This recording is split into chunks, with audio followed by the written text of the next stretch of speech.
Assalamualaikum warahmatullahi wabarakatuh.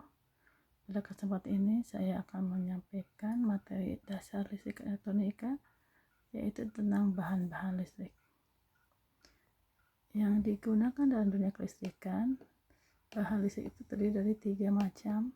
Yang pertama, bahan yang mudah menghantarkan arus disebut bahan konduktor atau bahan penghantar.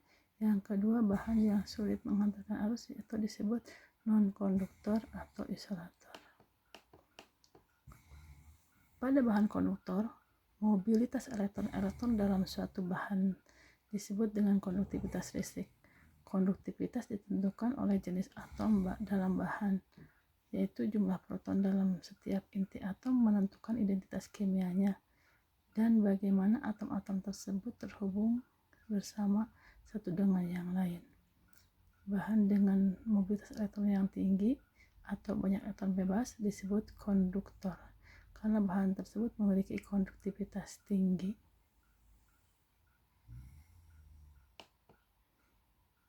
Kebalikan dari konduktivitas adalah resistivitas. Jika suatu bahan konduktor dinyatakan memiliki konduktivitas tinggi, maka nilai resistansinya rendah. Demikian sebaliknya, jika bahan konduktor dinyatakan memiliki konduktivitas rendah, maka nilai resistansinya tinggi.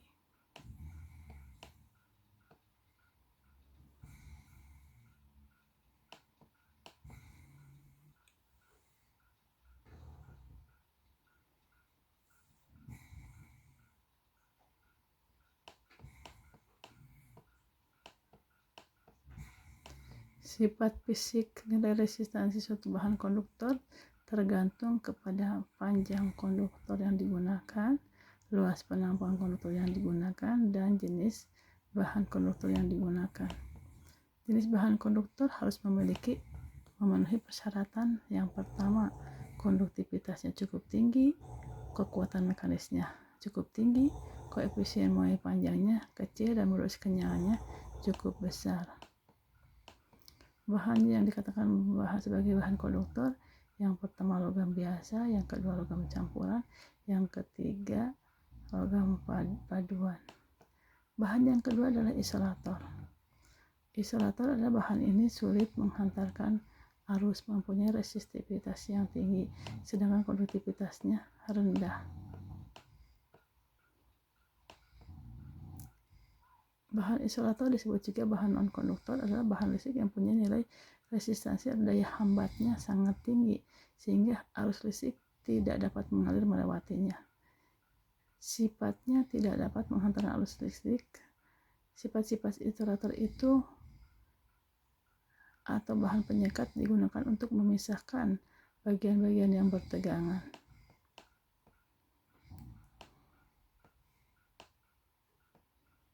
Bahan yang ketiga adalah bahan semikonduktor. Bahan semikonduktor itu memiliki sifat di antara konduktor dan isolator.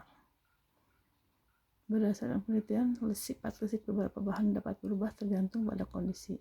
Gelas sebagai contoh adalah isolator yang baik pada suhu ruangan, tetapi akan menjadi konduktor ketika dipanaskan pada suhu tinggi. Gas dalam udara secara normal merupakan bahan isolasi, juga akan menjadi konduktif jika dipanaskan pada suhu tinggi. Selain konduktor dan isolator seperti yang telah diuraikan, dikenal pula yang namanya bahan semikonduktor. Nilai resistansi bahan semikonduktor adalah di atas nilai resistansi bahan konduktor, tetapi di bawah nilai resistansi bahan isolator. Bahan yang termasuk bahan semikonduktor adalah silikon dan germanium. Ada konduksi ekstrinsik, ada konduksi intrinsik.